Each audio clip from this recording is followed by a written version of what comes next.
All right, good people. We got singing dogs. Happy Tuesday. Happy AI Salon night.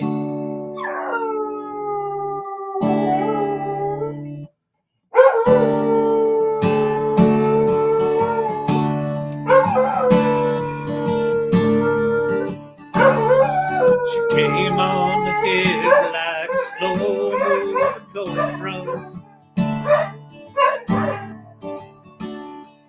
Lisbeth was warmer than a look in her eye. She sat on the stool and he said, "What do you want?"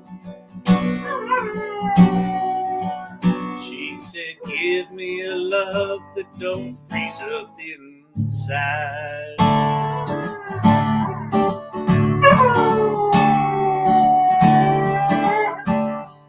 They said I have melted some hearts in my time, dear, but to sit next to you, well, I shiver and shake. And if I knew love, well, I don't think I'd be here, asking myself if I've got what it takes. I do melt your icy blue heart.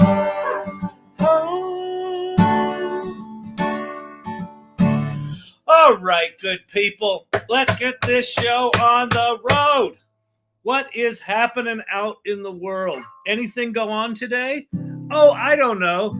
Hey, Sam Altman, did you raise $500 billion today? Why, yes, thanks, I did. Good Lord.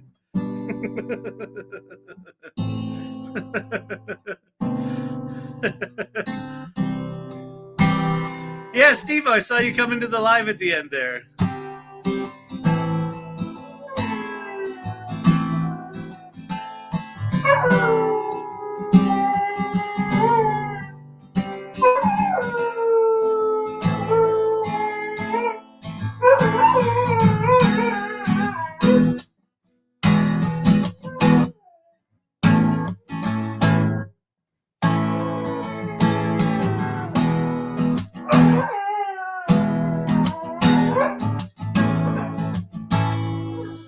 Oh, good evening, good people. Tobias just got the number 3 gifter badge. I assume that means you gave a gift, Tobias. Thank you so much. TikTok cams and black bar. TikTok cams, switching. Now you can see me here. When I look here, I'm looking at you. Here's looking at you, kid. And when I look here, it's like the little backstage view. And then the black bar is for all my TikTok folks to be able to see their little texts. Because here's the deal. For those of you not on TikTok, the people on TikTok, they're special. They're not weird. They're irregular. And they've got a whole situation that it's got nothing to do with you. It's a whole thing they do. You don't want to be there. You don't want to get involved with that crowd.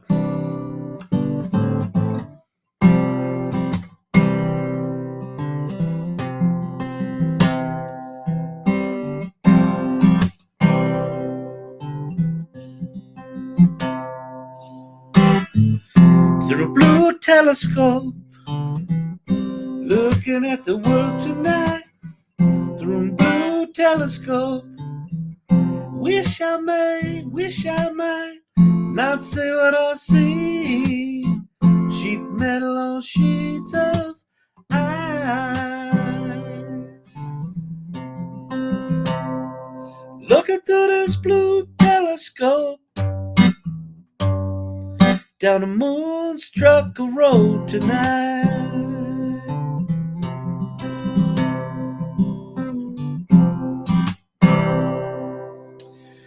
Oh, we are in a situationship with you, Kyle. I know. It's like, who's weirder, me or the people that watch me? You could argue, you could certainly make the case that, and my stupid voices and my swearing and my cussing and my bad hair, you could make the case. It would be weak. It wouldn't hold up in a court of law, but you could make the case that I'm the weirdo. But then the people that show up, you got to take it a step further with them. You got to say, what is going on? What?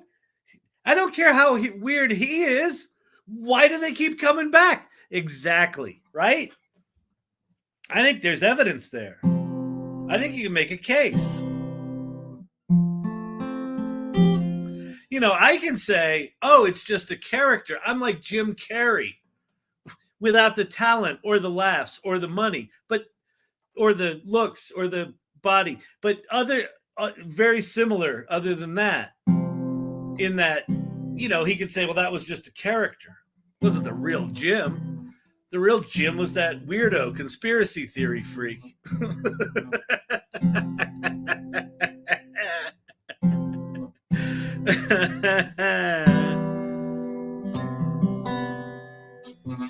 We learned it from watching you 80s commercial. Well, that's a pretty chord.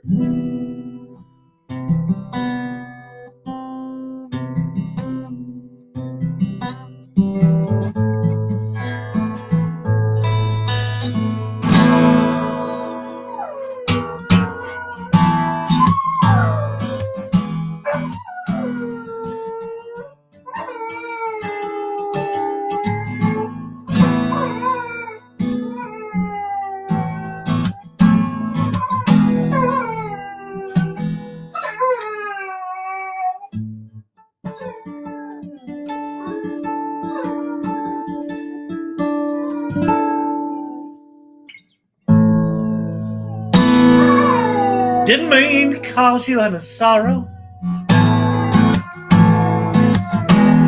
Didn't mean to cause you any pain.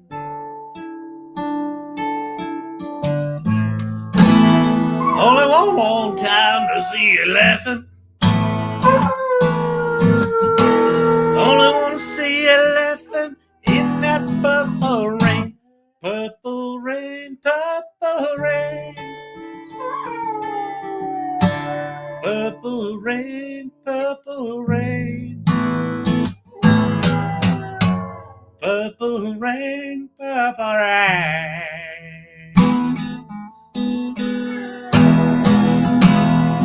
Only I wanna see you laughing in that purple rain. What do you think, Champy? You like that Prince? You like Prince? Prince so good. Prince so good. I don't know if y'all know this. Prince so good. Champy likes the Prince. He likes the Prince.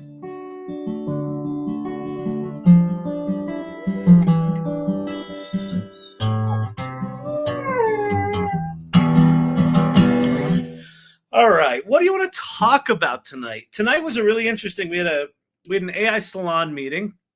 If you don't know the AI Salon, you should go learn about it. Go there to that there Earl. So we call, back in the mid 90s when we were building these website things, we would call those URLs, not URLs. Earl, like the guy. It was swell tonight. Thank you, Kelly Camp, for co-hosting tonight. We asked people. So here's kind of the setup. The setup was basically this. So Sammy Boy Altman just got a $500 billion commitment from SoftBank, where Oracle is building their data centers. The construction's already begun, by the way, in Texas. SoftBank is putting in $100 billion. They've committed to another $500 billion to build these data centers out all over the U.S. Trump's going to fast track it. I got asked the question on the thing, like, why was Trump announcing this? One is it's a big deal. It's like the biggest investment in a tech company in I don't know, in a long time or in history, whatever. But what Trump's going to do is he's going to declare state of emergency whatevers, so they can just fast track the regulations and get these data centers built. So that's what the Trump administration's doing.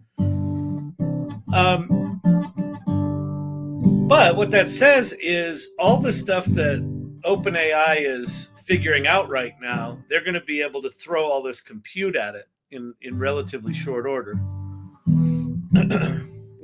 Over the next 3 years, right?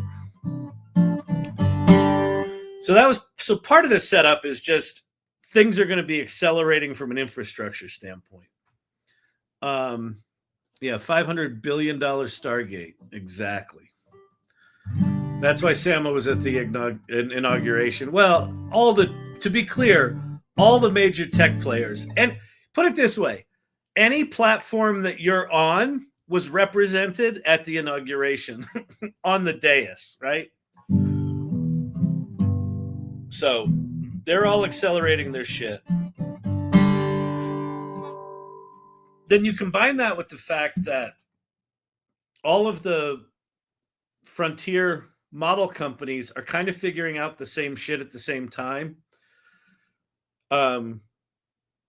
Dario Amodei from Anthropic basically said we're going to have advanced agents in 2025, likely in early 2025. OpenAI has said we'll have operators by the end of January. I also hear they're kind of behind, so maybe it's by the end of February or something like that. But within, let's say by March, mid-March, Grok is about to hit Grok 3. So X is going to have their version of this. Meta is going to have their version of this. So in 2025, we're going to have what are called agents. And agents are not super clear. If you're not kind of deeply paying attention to this stuff, you might look at something like Zapier that automates a bunch of stuff and go, oh, that's an agent. And in fact, a lot of automation companies are marketing their automation tools as agent building tools. And they're not. They're just not. An agent is something that is going to be at least as smart as you, likely somewhere in the neighborhood of a genius at every discipline of every job. Right? Now, do we get something of that level in all those jobs in 2025? Probably not. That probably goes to 2026. But I think it's fairly safe to assume at this point that by the end of 2025, okay, there's a poll up on TikTok. So if you go up there, click on the little angled clipboard thing, and there's a poll that basically is asking, what do you want me to talk about tonight? Image tools, video tools, podcast tools, or other? All right. Go vote for which one you want me to cover tonight, and then I will do my best to ignore that. Okay? That's the way I roll, apparently. It's not intentional. It's just this is chat ADD. And sometimes someone will ask me a question like, why do birds fly? And like 45 minutes later, I'm still talking about, I don't know, tricycles. It's just the way it goes here. But do the poll, and I'll do my best to do what you talk about what you want me to talk about. All right. So I think it's fairly safe to assume that by the end of 2025, a lot of people will have access to autonomous agents. And think of it less like, what's an autonomous agent? Think of it like this. What if you had at your disposal 10 mid-level, so think, not entry-level person, not executive, but mid-level, someone who's been in the company for 15 years. Imagine if you had 10 employees that are like mid-level quality, like director or, senior manager or senior execution dude or dudette level person. You had 10 of those at your disposal. And so what we talked about tonight in the AI Salon, it was an AI Salon meet and greet. So we go around and people introduce themselves, and then we generally have like a prompting question. So the prompting question tonight was, What's something that you've always wanted to do, but for whatever reason, you haven't done it? And the reason we ask that is like, I think that starts to become our job. As we move into a world where AI can do the tactical execution of the jobs, what's our role? Our role is to go, oh, you know what I would use these tools for? Meh. What is the meh? What is the thing that you would do if you had the talent, if you had the education, if you had the resources, if you had the ability to raise money to go hire people to build the thing you want to build? What would you build? What would you do? Would you make a movie? Would you write a novel? Would you go sit on the beach while you're simultaneously educating people out of poverty? That was Kelly Kemp's vision tonight. Was she started out, I just want to sit on the beach. But then she said, no, you know what I actually really want to do? I want to go to Honduras, where I've got friends that are stuck in this place because they don't have the education and they don't have the resources and they don't understand entrepreneurship. And I want to teach them entrepreneurship so they can get out. I'm like, well, we've got these tools that they can do. The tools can do the teaching. The tools can potentially help them start businesses and get the fuck out of Dodge. Maybe she puts in an hour or two a day to build relationships, and she spends 6, 8, 10 hours a day drinking Mai Tais on the beach, braiding an occasional hair with some seashells in it.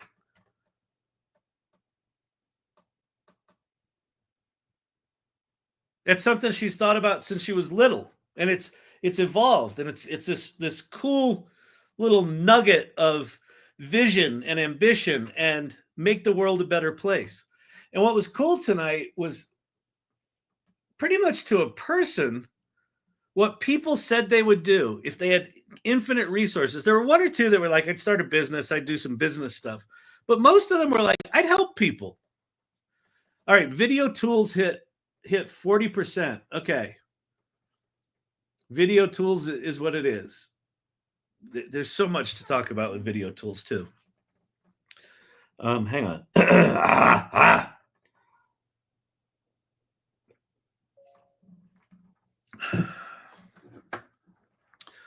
Most important thing you can be right now is hyper curious about AI. Hyper curious. The next thing that follows hyper curious is hyper adaptable. What do you mean by hyper adaptable, Kyle? I don't understand. I think the next 3 to 5 years are going to be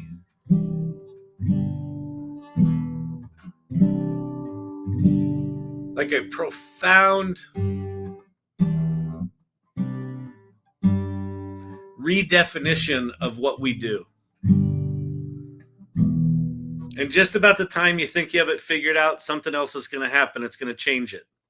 And then something else is going to happen. It's going to change it. And then something else is going to happen. It's going to change it. And I think the people that are going to do well in that environment are people that are like, fuck it. I'm in. I want to know what's going on. I want to know what's possible. I got the ambition to try to figure this shit out. And then if it all blows up in your face, cool. Fuck it. Let's move on to the next thing. I think those people are going to be superstars.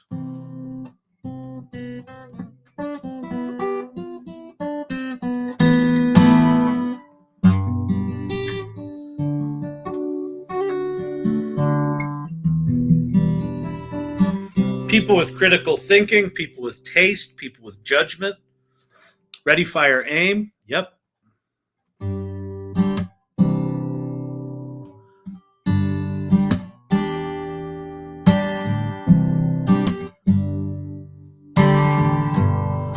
Vicky Baptiste, there are only 4 rules you need to remember. Make the plan, execute the plan, expect the plan to go off the rails, throw away the plan. Follow my lead and you'll be fine. Lenoa. Yes, I don't know who Lenoa is, but that's it. That's it. Make the plan, execute the plan, expect the plan to go off the rails, throw out the plan. 5 years.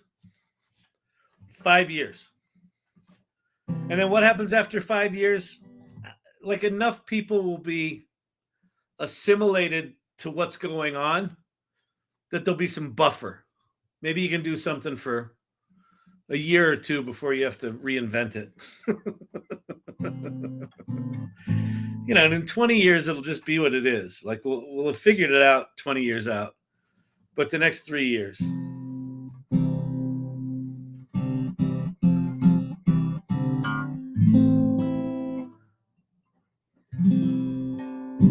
Oh, Leonard. Leonard Snart? I don't know who Leonard Snart is. Leonard Start.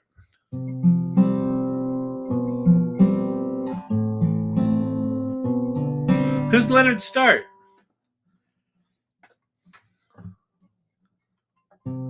I know Leonard Cohen.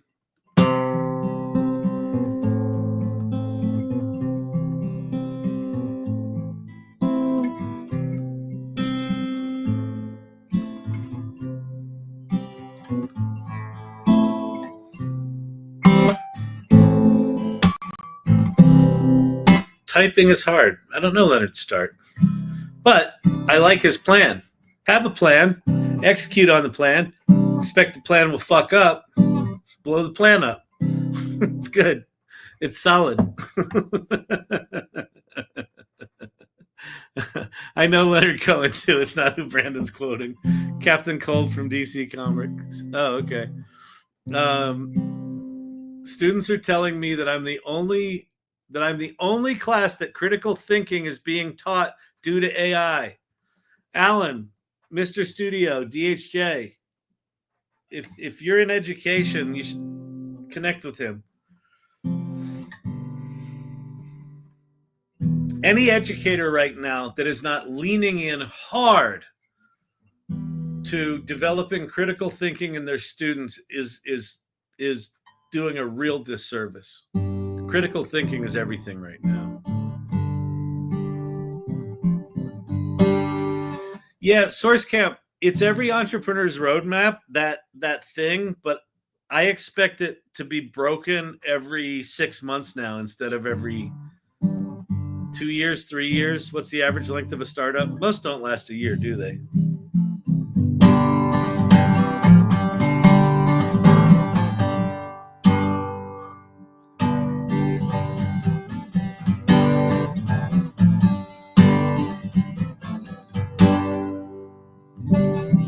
Kling released Elements today. Looks awesome. Yeah, I played with it a bit. It's janky. Like all these tools, jankier than shit.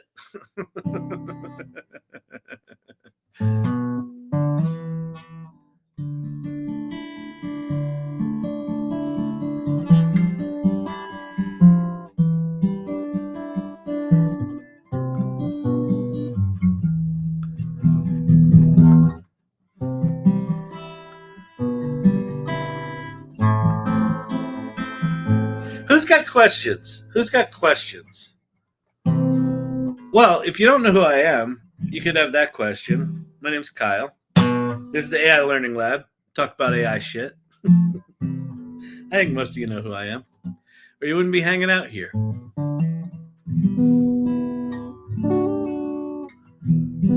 Finally got to play with Sora today. Turns out, if you've maxed your GPT memory, you can't do anything.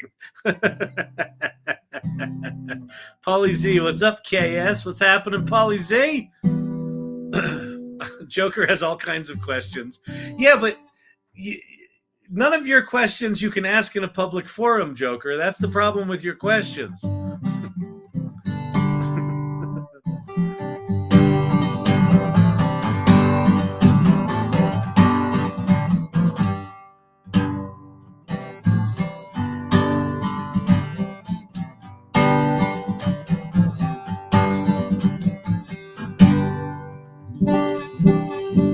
I don't know much about coding, but I'm totally captivated by the capabilities of agents. So Shivani, go to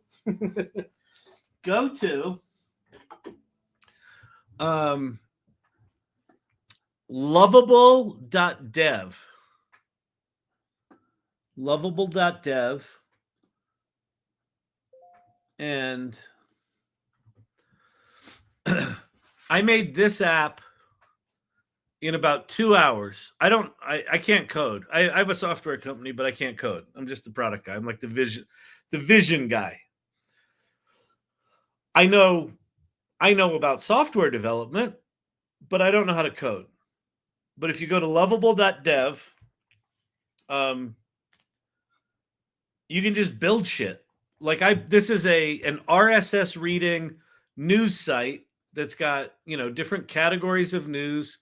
So it goes and finds a bunch of news with RSS feeds. It then categorizes them into these categories. And then, I don't know, makes it so that you can click on shit. And it's cool. It's got responsive design. So see how it's two rows here. Now it's 3. Now they're gone. Like that's all part of it. It's got this cool sort of thing where you can see the scrolling thing behind the header, and the header, like if you're on a phone and you can't scroll the header, you can't scroll the page. So it scrolls half the header up. You can search for shit, OpenAI, and it just automatically finds all the OpenAI stories.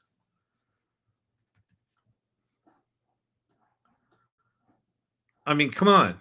It's got rollovers, although the rollovers now fall behind the page below, so that's bad.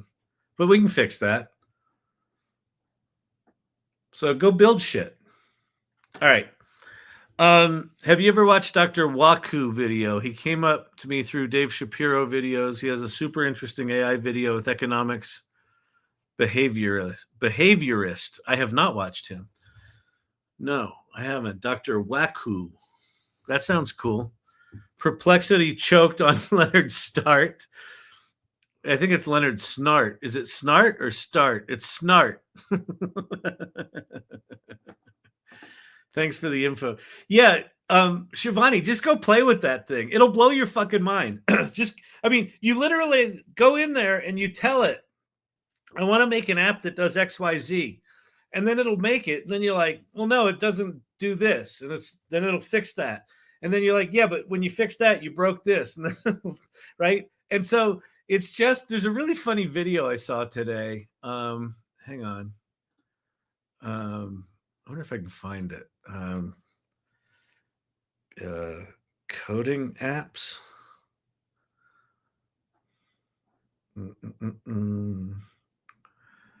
No, fuck.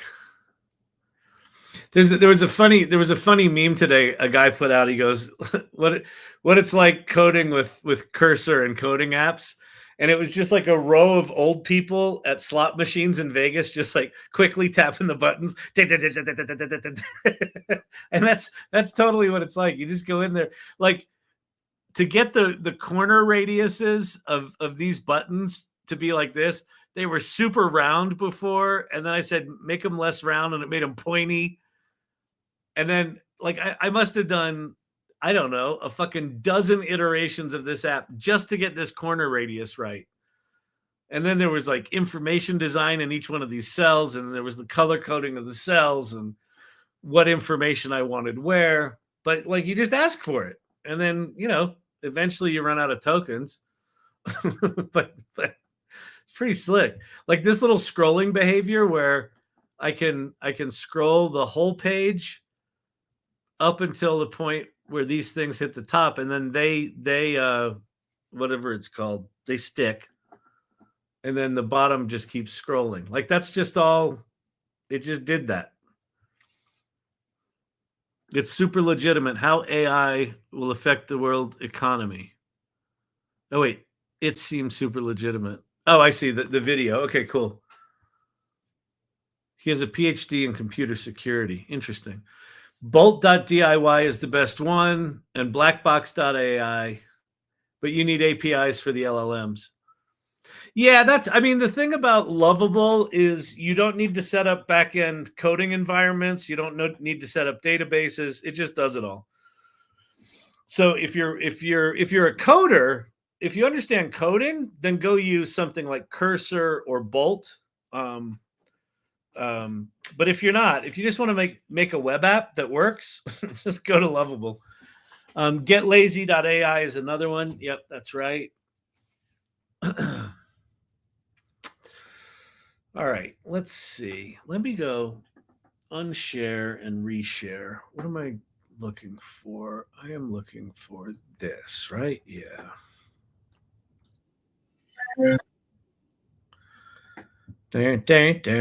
So one of the women in, how do I make this bigger? Can I make this bigger? Hold on, people. Just calm down. Calm down.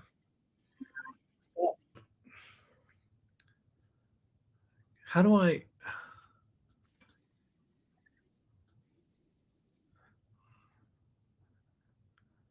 You can't zoom in on this. That's fucking weird. Anyway, all right, whatever. Let me share this. So one of the women in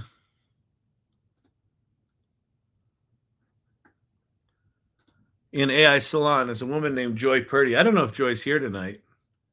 Shivani, oh my God, Lovable is insane. I told you, dude. It's insane. It's fucking insane. I mean, so I don't know how long you've been here, but what I was talking about earlier is by the end of the year, we're going to have autonomous agents that are going to be able to go out and do shit like that for us. Right now, we have to invoke and manage all these tools, and it's a fucking nightmare. But if you're willing to be hyper curious, the amount of shit that you can just do today is staggeringly powerful. So Joy Purdy is a filmmaker. Joy's here. Awesome. Joy, I haven't seen the whole thing of this. I just saw the beginning of it. I'm like, oh my God, this is so good. Oh, I bet you're on YouTube, aren't you? Let's see, what's it called? GOAT, Greatest of All Trans. Okay.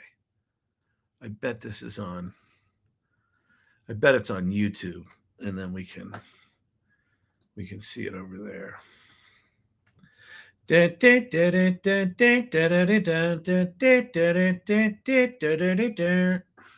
did that not copy? Paste. What is going on? The hell is going on here, people?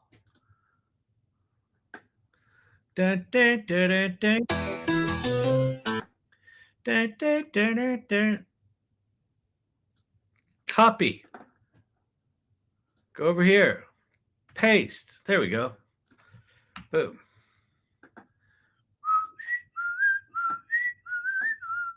Yes, it's here. Good. Joy Purdy. Stop. Shut up. Okay. Going back over here. Stopping. Tabs. I know. Calm down. Calm down. All of you people with your producer degrees.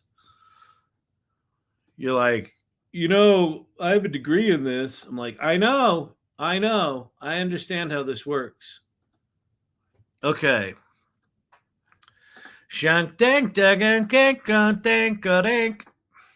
Okay, there's that. We'll go like that. All right, fantastic, Bob. Tell him what he's won. We haven't won anything. It's not a game show. Anyway, Joy Purdy. Joy, what did you do again? You did this in Minimax. Okay. Yes, it's there on YouTube. What is your like 20 or 30 year career again? It's not nursing, but it's like it's something crazy like that, right? Hang on. Joy and I are communicating. Sleep tech. Yeah. So Joy's a sleep technician, right? So she did this video for the AI Salon, I don't know, 3 months ago, 4 months ago, something like that. She started it a while ago, started working on it, realized she loved filmmaking and she needed to go learn some stuff. So she went off and like bought DaVinci Resolve and like taught herself filmmaking. She's not a filmmaker. And yet, yes, she is. Because she's got taste and she's got critical thinking. She realized she's always had stories to tell, but she's never had a way to tell them. And now she does. So this is her latest, which, look at that opening image. So fucking cool. All right, here we go.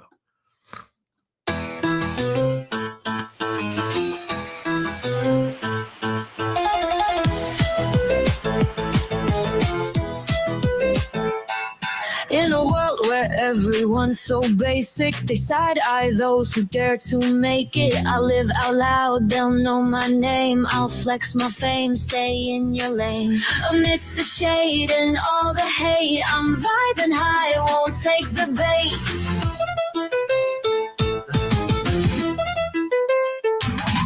I'm the GOAT, a legit celebration. I light it up for inspiration. I'll stand proud if they throw shade. I'll own my vibe, I won't be made. Amidst the shade and all the hate, I'm vibing high, girl, getting paid.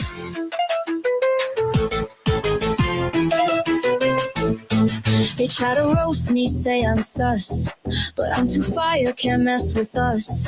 I dance to beats, no time for beef, snatching the crown, no dull repeats. They can't handle what I throw, I am snatched from head to toe.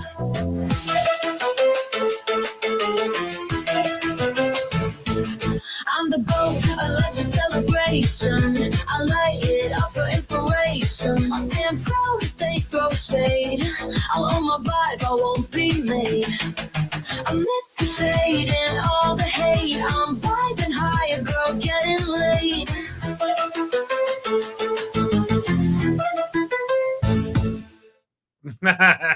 Beautiful. Midjourney, Luma, Minimax, Runway, Suno for the music, Photoshop for the editing, upscaling with Topaz and Kriya, video editing, DaVinci Resolve, all AIM tools or large language model tools, Claude and ChatGPT.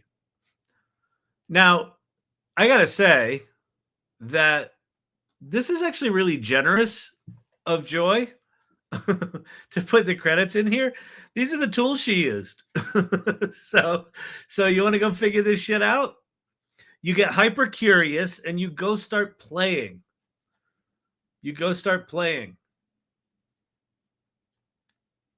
And you know what's funny? When you play with a tool like Midjourney, or any of the image generation tools, really.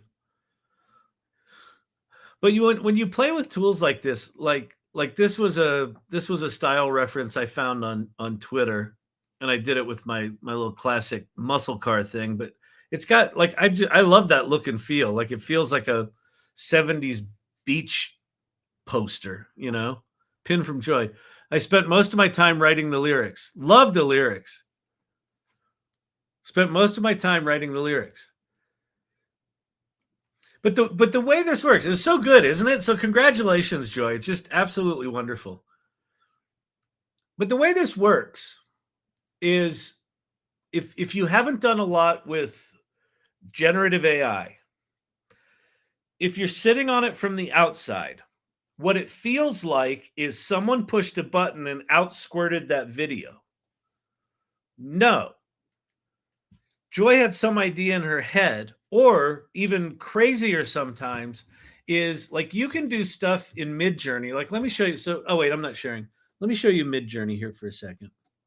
Stop screen, present. Let me go full screen. Oh, I was just talking about here was the car thing I was telling you about. Like that style right there. Isn't that cool? Aren't those cool? Just fucking kick-ass images. And that's like, this is basically the same prompt, but that's a different style reference. And that's a different style reference. And that's a different style reference. But this one, like, speaks to me. That one's cool. Black box is a style reference.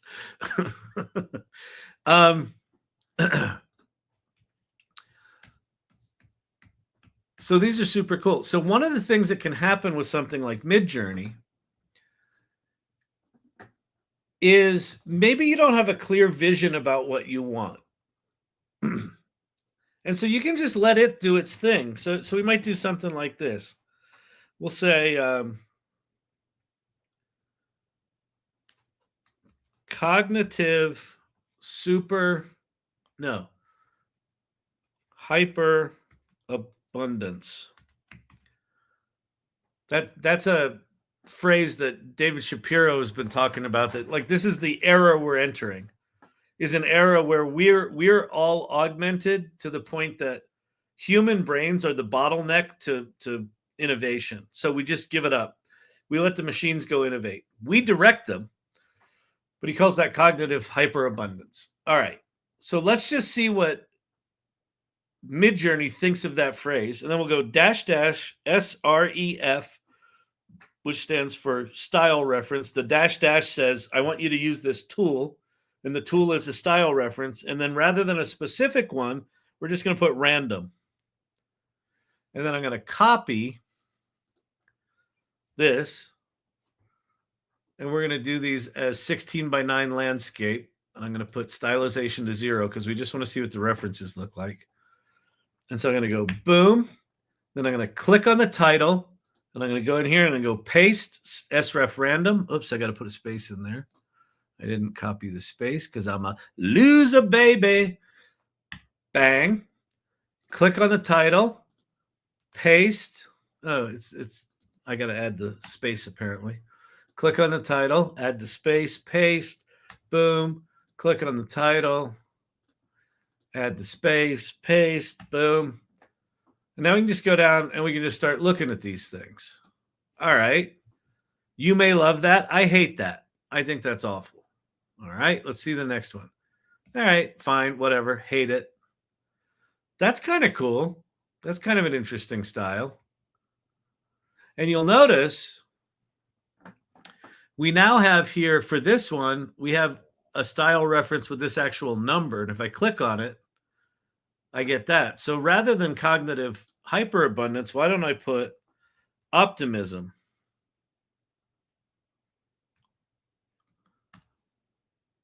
And so it's going to have this kind of style. It's going to have this kind of style. This is cognitive hyperabundance. But the new thing's going to be optimism in that style.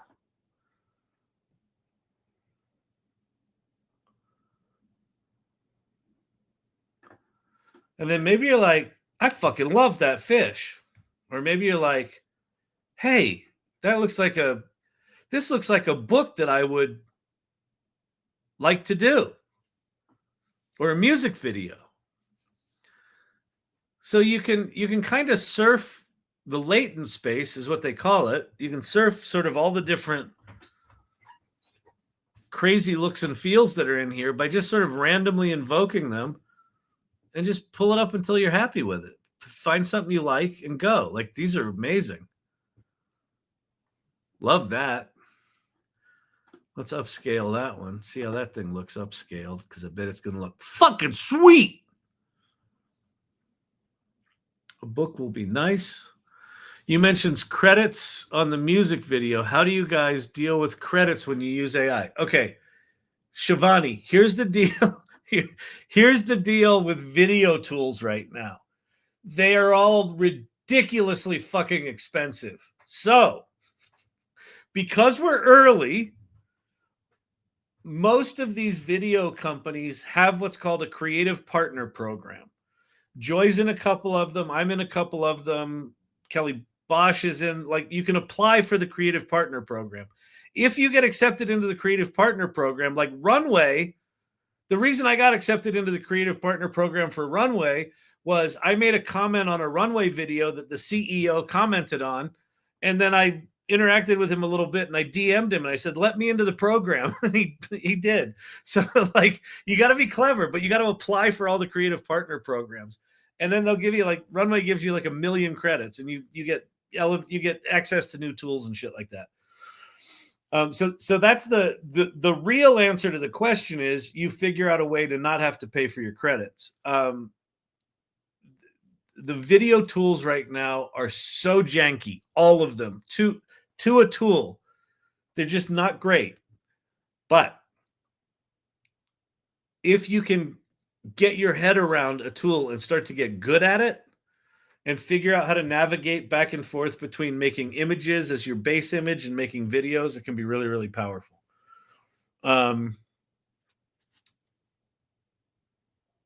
Wait,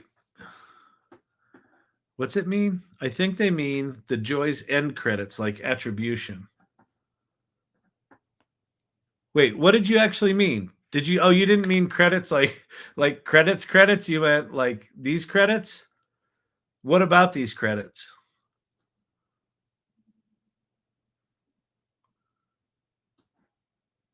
These are just the tools that she used. Or maybe I'm being a dum-dum. Her name's there. Do I give credit to the AI? No. My here's my philosophy on this.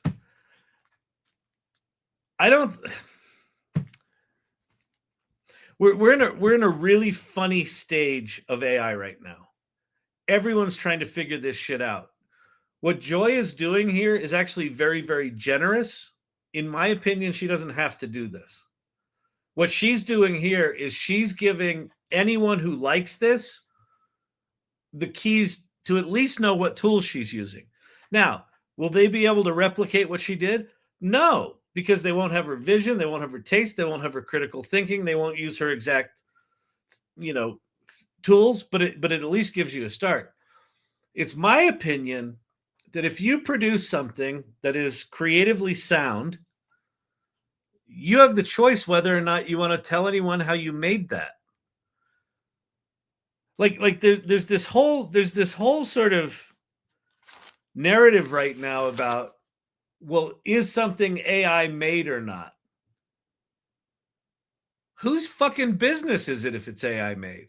Now, if you're trying to scam someone and you're trying to create disinformation, then it's important that we know. But like that video that she just did with all the people, the cool fashion show, she could have done that with actors on green screen. She could have done with actors in practical sets. She could have done that with 3D programs. We don't ask music directors what filter they used. Well, we might if we're geeky, but they'll be like, I use what I use. That's my look. I'm not going to tell you.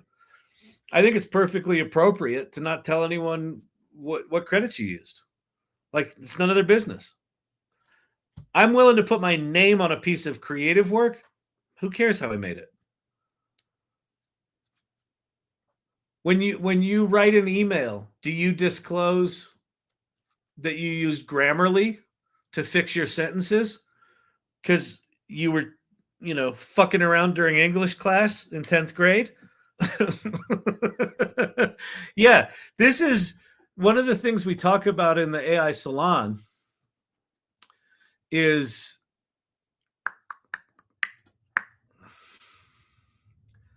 this: play first, mindfully create, generously lead.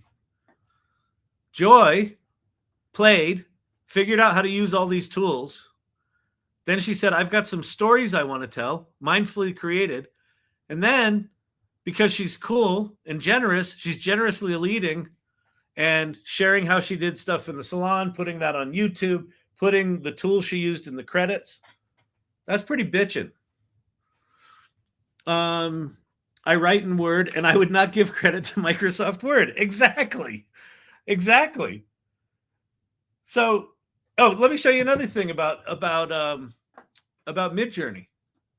I'll show you a new thing. Okay, so here I showed you how to just find random shit, right? Here's random looks and feels. They have this new thing. If you go to this personalized tab, they have mood boards. And mood boards, you can upload images that you've created. So like, these are creations. Hang on. Can I click on this? Yeah. So these are photographs that I took, like with a camera, right? And can I scroll through these? No, of course not. you know, I got a flair for the dramatic. I like having really dramatic clouds and mammatus clouds there. Right? So I've got a style. It's like high contrast, high drama, right? So these are my photos that I took with my camera and I hand edited. I became a filmmaker because someone shared. So I passed that on for good karma because Joy's a good woman. Be like Joy. But don't feel...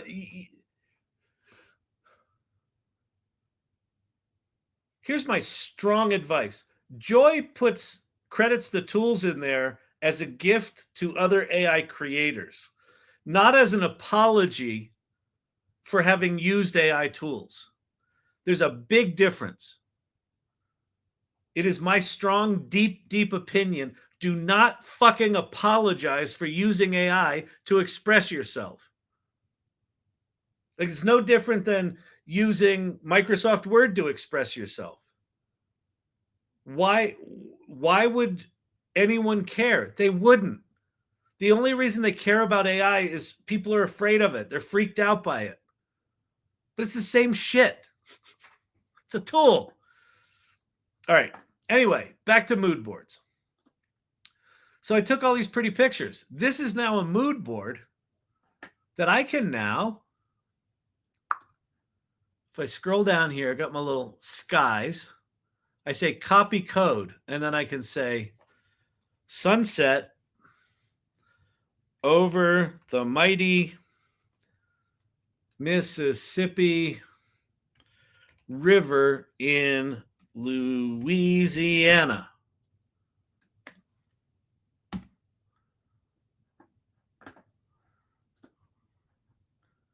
And now this is going to make some image, about 4 images, that are like my images.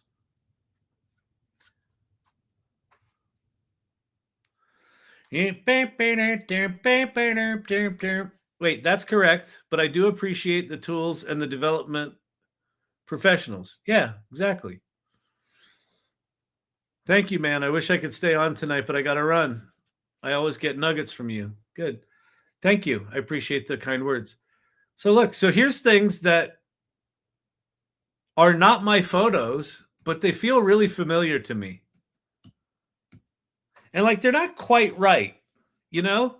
So what I might do is I might do something like, let me go in here and stylize these. Let me push this up to 300. Take the same prompt, take the same mood board,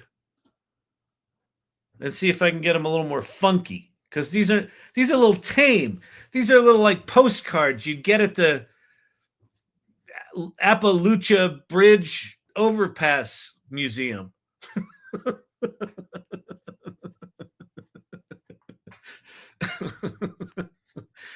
I want something a little more edgy. I want my clouds a little more dramatic. All right. So that went a little too far. These are a little too dramatic, but they're fucking cool. Look at that shit. How cool is that? That one's actually really cool.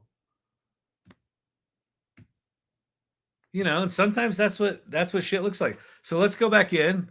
Let's knock this back to 150. Try again. Bang, bang, bang.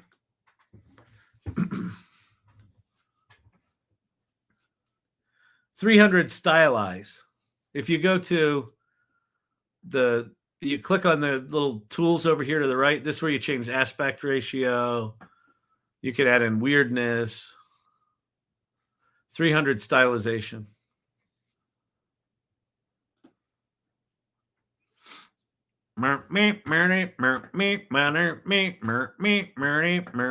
These are still a little bit too dramatic. But like, that one's pretty cool. That feels like something I would shoot and something I would edit.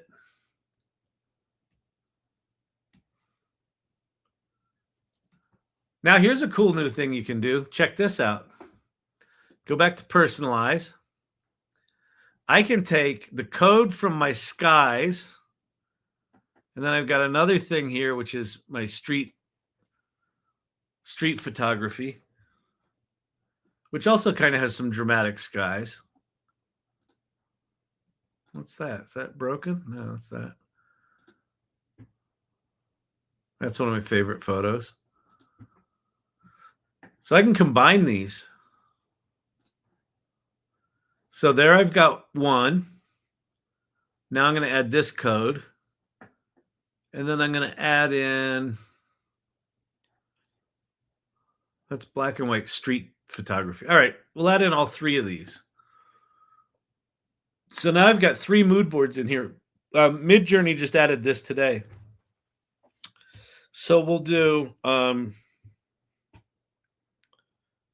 let's see, New York City street performer at sunset.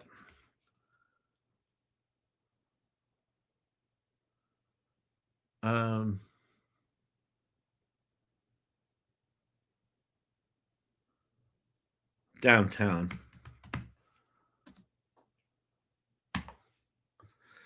And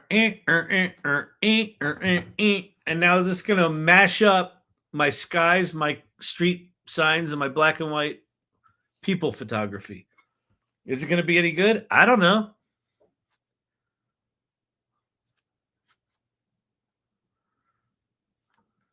Incognito. I'm fighting an art organization over this. Yeah, art organizations are the worst. I bet there's people in Incognito. I bet there's people in that art organization that were fighting against digital photographs when digital cameras first came out. That's not real photography. If you're not actually using silver halide suspended in an acetate film developed in chemicals that cause cancer, that's not photography. Okay. Photography was invented in 1872 by William Morrison Kodak, George Eastman. Yeah, that's photography. Oh, pixels. Yeah. Oh, I'm sorry. You push a button and it turns pixels a certain color. Yeah. No, I don't think that's photography. That's what Kodak said to the guy that invented the digital camera. And then the whole fucking art world said that digital photographs weren't photographs until they were. It's exactly where we are with this shit. Go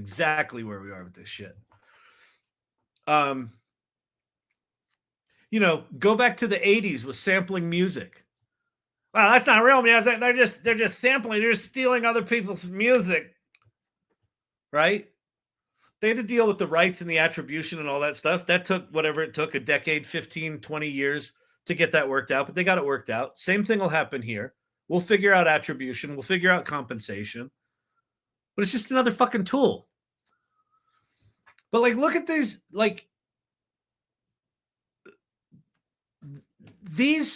these photographs I did not take, but they feel really familiar to me. That's the thing about AI work is that when you hit something that is in line with who you are creatively, you'll recognize it instantly. And then you run down that rabbit hole. It's like any other fucking creative endeavor. Right? If you're an illustrator and you go to the art store, there's a certain kind of colored pencil that when you draw with it, you're like, ooh, that speaks to me. Same shit here. The Charleston Bridge. Great. Fantastic. I did not know that. I just picked some random thing. Some photographers say that when too much filtering. Well, yeah. Like my photographic style is like, I'm sure there's photographers that fucking hate this, right? Like, look at how oversaturated and over vignetted and over contrasty these things are. But that's what I like. Like, for me, like the people out there smoking a cigarette in the little light there, and like making the sky look like it's a swimming pool up here, and making the sign fucking just pop out and just feel like it's, grabbing you. I love this. Other people hate this. They want something way more subtle and realistic. But that's just your creative style, right? That's just the way it goes. That's creative work.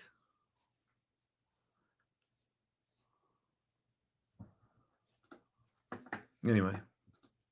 All right. What do we got here? Let's do. We'll do plastic bucket drummer, New York City subway, and then we'll go colored street signs, black and white. Hang on. Profile.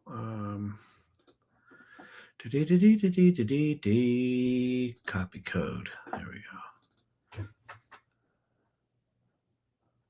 Copy code. Boom. Explore. It's escapism. Well, it's escapism until it's self-expression, right? I mean, that's the way it goes with any creative endeavor. You basically dick around and you dick around and you dick around, and then at some point, either something inspires you, or you've got a burning story in your head that you want to get out, and you need to find a way to express it. See, like, I feel like these didn't work. These don't really feel like my photos. And I don't really like them. But if I go back here and I just say, I just want the street photography, my black and white street photography, and I go here and I go, black and white photograph of dancers on New York City subway. This will probably create something I like. Oh,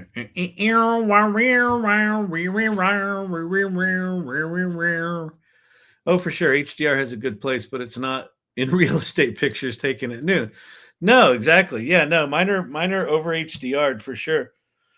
But I'm doing mine not as commercial photography. I'm doing mine as art. And it's just art the way I see it.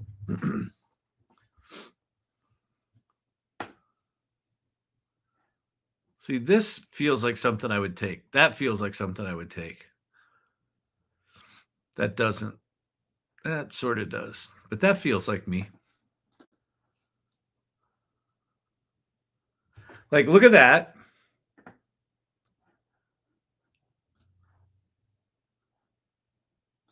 And then look at these. Right? That was in Austin. Aren't they great? I was sitting down, like picking up a sandwich wrapper or something like that, and these guys were walking toward me, and I was just like, oh shit. I just flipped my camera up.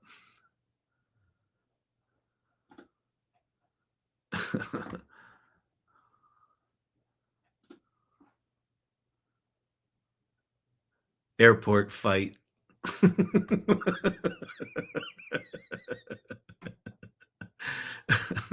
Yeah, they're so defeated. I love street photography. They're just so, like, he's so fucking done.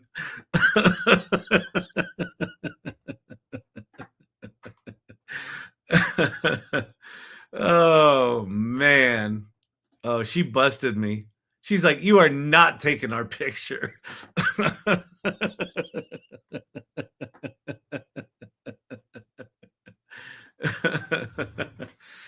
That's one of my favorites. Oh man. All right. So what do we do here?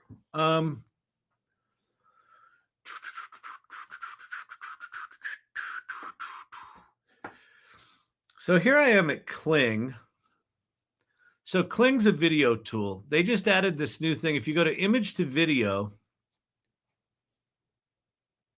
wait, they changed something here. Wait, I got to reload this. I don't think this is right.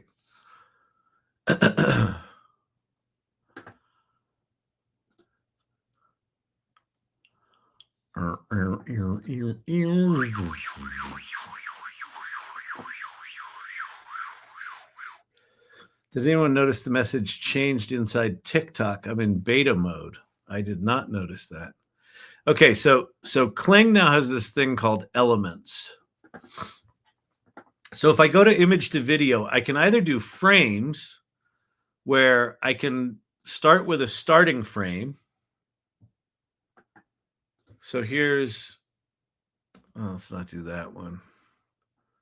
Let's go to desktop.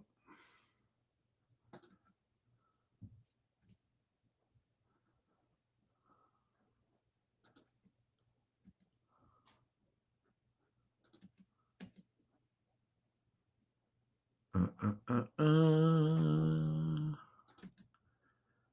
right, there's that one. So I can start with that.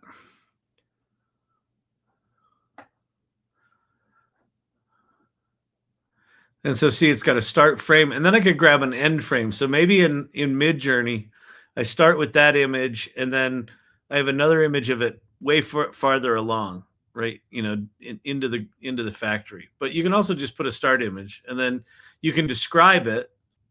So I can just say, camera tracks right.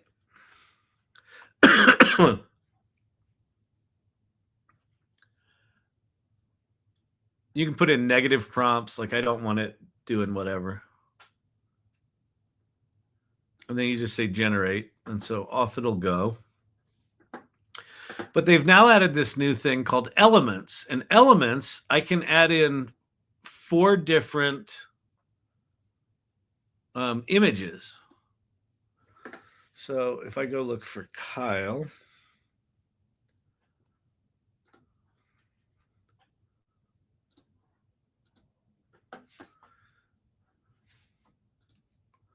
all right, that dude.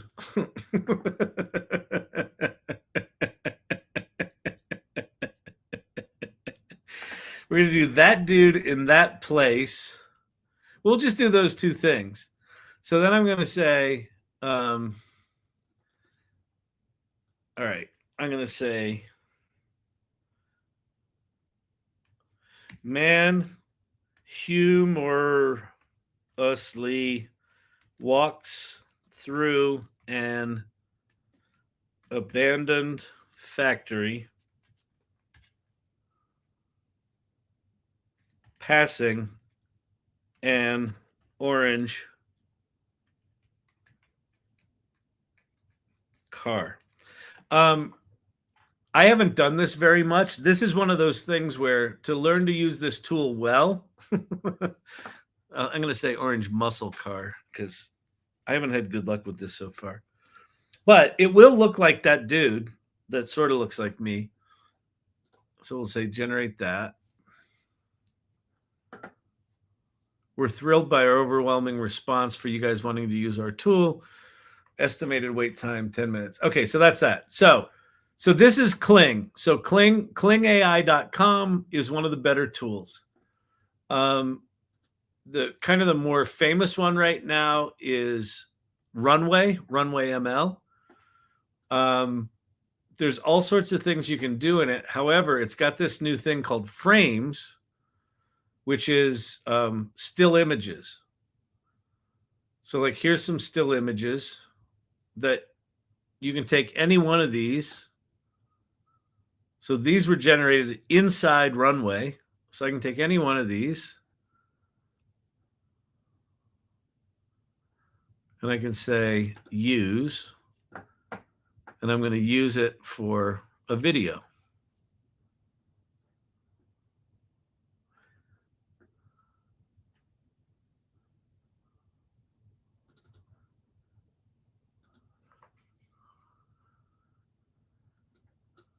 Except why did it not? Why did it not use the image? Oh, it's broken. Huh, weird.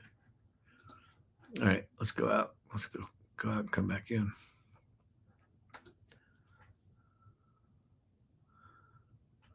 No, that's not what we want.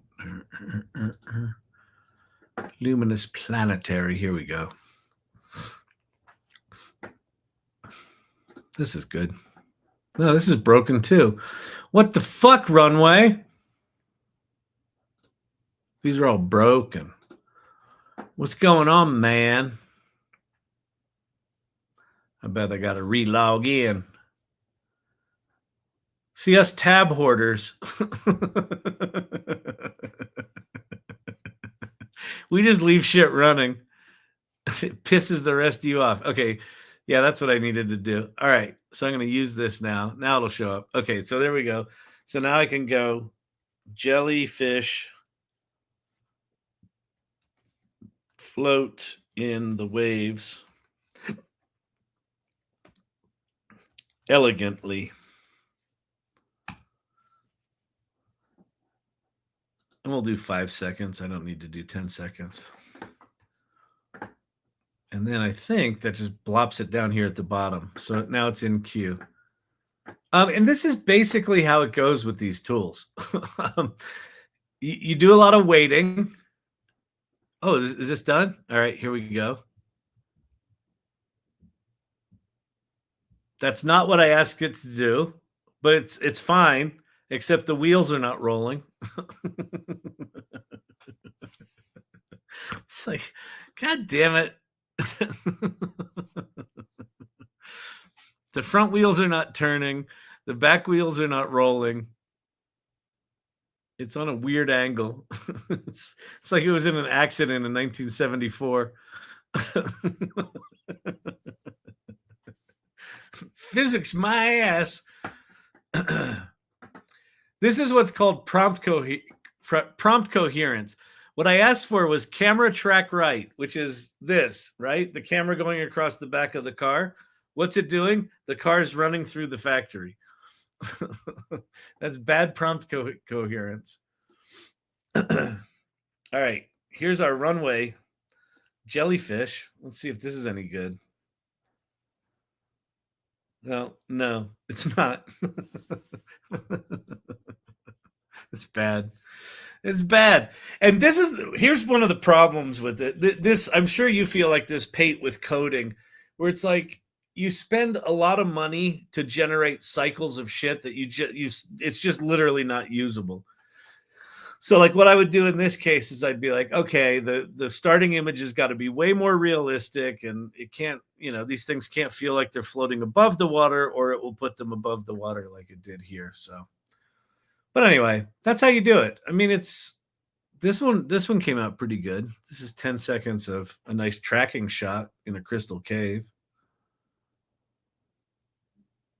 So when you see a video like Joy's, like this thing, with all these shots and all this cool movement, I promise you there are probably 20 or 30 videos that are in the trash can somewhere where the woman's arm went through her head, or she grew a leg out of her ass. I saw Kelly Bosch today. It was cool. Yeah, she's cool. I like Kelly. All right. So Kling AI, RunwayML. In ChatGPT, they now added Sora. It's like an AI blooper reel. It is like generating shit in AI video, it's totally like an AI blooper reel. Because for every video that someone shows you, like, oh, this model's so amazing, it really understands physics. Yeah, no. None of them do. None of them do. Will they? Yes. Are they going to be absolutely fucking amazing? Yes. Are they right now? Well, consider the alternative. If Joy wanted to make this video without AI, first of all, she probably wouldn't conceive it, right? Because it's doing stuff that's super fucking out there. But even if she did conceive it and said, I want to go do all this, well, all right, go find a bunch of models, go find some makeup, and then we're either going to build the set for this or we're going to do it in CGI, and we're going to have to pay 3D modelers and rigging people and keyframers and whatever the fuck you do, right? But because of AI, she can make this. So are the tools jankier than shit? Yes. Would it be nice if they were perfect? Yes. Here's the catch-22 of that. The minute the tools are perfect, the massive opportunity will be gone. There's an opportunity right now in every single AI tool for you to establish yourself as a player in that space. And you'll get trusted for being able to do good movies or good music or good writing or good business plans or good spreadsheet analysis or good data analysis or good coding. When the tools get so good that any idiot like me can come in and do something banger like that, even if it's not my domain, well, that's when the competition is everyone in the world. Internal Gemini running on AI Studio is my main tool right now. No limits is good stuff. Oh, that's very cool, Pate. Hey, Pate, do you have any sway in that company of yours? Could you get me access to VO? Because I got nothing. I got no video effects. I don't even have VO1. It's really annoying. If I go to labs.google.com, and I know you don't really probably give a shit about this, but if you know anyone, if I go to create video effects, join waitlist. I just got waitlist access, baby. Got nothing. I got nothing. Driving me crazy. Driving me crazy. All right. Well, there you have it. Was that good? Carefully curating the one good one from the 100 train wrecks. Yep, exactly. Wait, it said sign in to get a sneak peek? No, it didn't. Did it? But I was signed in.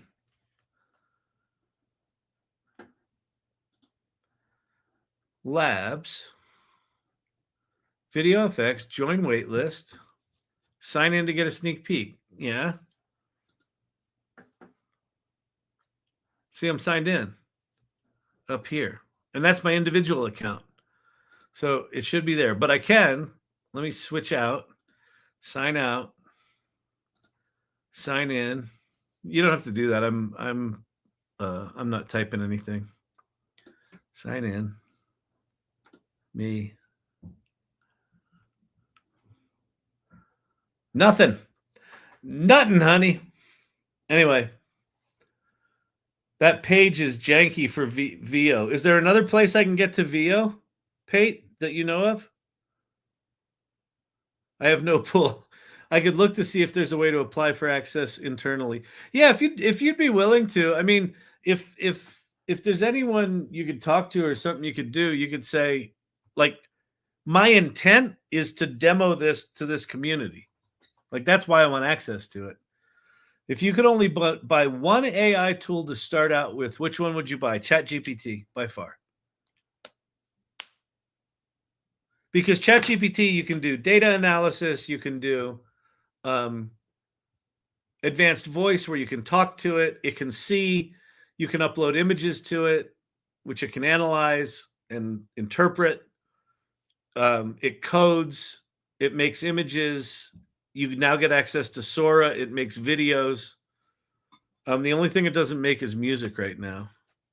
What are you doing tonight? I was just showing off a little bit of Midjourney and a little bit of, I showed two video tools. I showed Kling and Runway. So just a little bit of that. Uses up tokens on repetitiveness and nonsense, but it's still better than ChatGPT for me. Oh, what? Oh, Claude? Yeah, some people like Claude. The problem with Claude is it's not connected to the internet, and it doesn't have a lot of the other stuff. It's got some things that ChatGPT doesn't, but I'm going to go with here's why I would go with ChatGPT. I'm going to go with the company that just raised $500 billion to build their data center. Vicky, you want to borrow my VO2? That'd be nice, but I'd have to log in with your your Google, and then I'll go screw up all your Google Docs. You'll be pissed. Do you host your own AI? I do not. So this channel, I primarily focus on commercial generative AI tools. I'm not generally dealing with installing models, open source models, things like that. It gets far too much into the weeds in terms of having to configure servers and things like that. My interest is the 98.5% of human beings that are not developers, them using AI. All right. But I think that the models are getting so good right now. I'm kind of tempted to run some stuff locally, but it's enough of a headache trying to keep up with what's out there. Anyway. All right. If it starts making music and video from ChatGPT, it's game over. OpenAI 4.0. There are so many. There are too many of everything. Have Vicky come up and demo it. She could do that, although she doesn't like being on stage. I don't want to make it weird. Hey Vicky, I know you're modding, but come up here, could you? All right, I'm gonna get out of here, everybody. Let's see. So then you focus on more prompt injection. Yeah, we're a real hacker crowd here. No, we focus on creating, right? Whether it's creating an application or creating a movie or creating images or creating words or creating code or creating analysis using prompting. So it's not prompt injection. I'm not talking hacking. Yeah, if you're just talking, yeah, it's mostly like, it's a combination. Okay, so what this channel is a combination of maybe philosophy about AI, like what's coming and what should we do about it, future of work. It's about how do you use these tools, which does involve prompting. And then it's about what are these tools capable of and where are the boundaries, right? Are they really good at, like, are any of these tools world-class at anything? And I would say they're starting to get close, but no, not a single AI tool right now is world-class at anything. Within the next year, I think we'll probably be there. Within the next 3 years, we'll definitely be there. Where these tools are going to be better than most people, probably the best people at most things. Prompting is a thing for AI. Yes, it is. It is the thing. Abracadabra. As I speak, so I create. Okay. So this Saturday afternoon, let me share my screen. Brandon, if you could pop this up. If you come to the AI Salon, which is at this address, go there, and then click on the thing that says join our community, and that will take you over to this site. There's a handy little sort of 7-step welcome process that you can go through if you want to get up to speed quickly. And then if you scroll down, there's this thing called clubs and hubs. And one of these, AI Mechanics with Pate, is having a class this Saturday. So Pate works for Google. He's having a class this Saturday on demystifying AI. And Where are the posts? Here are the posts. Yeah. Demystifying AI. So it's this Saturday from 2 to 3 p.m. Mountain Standard Time. And he's going to talk about the difference between deep learning and traditional machine learning and deep learning. So if you want to talk to someone who actually knows what the fuck they're talking about with this AI stuff, go there. Now, tomorrow night, right above Mechanics Guild is AI Life Hacks with Brandon and Claire, or Claire and Brandon. I think Brandon went in there, and I think he switched that because he's aggressive. He's aggressive like that. I think Claire was first. We change it daily. Oh, that's funny. That's awesome. And what this is this just like people that are doing cool shit with AI. So they've got a meeting tomorrow. So go to the AI Salon, join it. There's really cool show-off areas where you can show off your work. You can learn about the tools, all that sort of stuff. But anyway, yeah, that's the AI Salon. Okay, now the other thing to go check out is, are you ready for AI.com? Are you ready? Number 4, AI.com. This is a class that Vicky and Ann Murphy and I are developing right now. The target is to launch this thing February 1st, and it's an AI readiness training. So we did a thing 3 weeks ago called AI Festivus, where we had 34 speakers and 24 hours of programming over 2 days. We kind of took the best of that and pulled the themes out of it. Because one of the things that happened during AI Festivus is that all of the speakers independently chose to not really talk about the tools, but talked more about how they think about the tools and how they determine what they want to do and how they think about AI and how they think about the world. And it was very much about being prepared for what's coming as opposed to here's how to use a bunch of tools. So I'm really excited about that. So we'll have pricing and more details up on this site at some point in probably the next week or so. The goal is to launch it February 1st. All right. So that's that. Now, yeah, tomorrow's Wednesday. So tomorrow what we're going to do is we're going to play with this tool called Jellypod. And what Jellypod is, if you've heard of Notebook LM, has this podcast maker in it where you upload a bunch of documents to it and you say make audio overview and it makes like an NPR style podcast. Well, Jellypod allows you to design your own voices and create your own kind of podcast from the ground up. So we're going to play with that tomorrow. All right. So that should be fun. All right. Let's see what Pate's saying here. These first 8 or so are the baby steps towards LLMs, by the way. But starting with the very basics makes sense for building up foundational knowledge. That's super cool, Pate. So go take advantage of the salon. It doesn't fucking cost anything. The AI readiness training will cost something, but the AI Salon doesn't cost anything. It's a remarkable community, so you should be a part of it if you're not. If you're one of the weirdos in your life that's talking about AI and they all tell you to shut up, come hang out with us. All right? I don't believe it when I see it. All right, everybody. That's what you say now, Kyle. Do you really think we'll get to that jelly thing? I said it out loud. Watch YouTube. Which YouTube? Oh. One final request.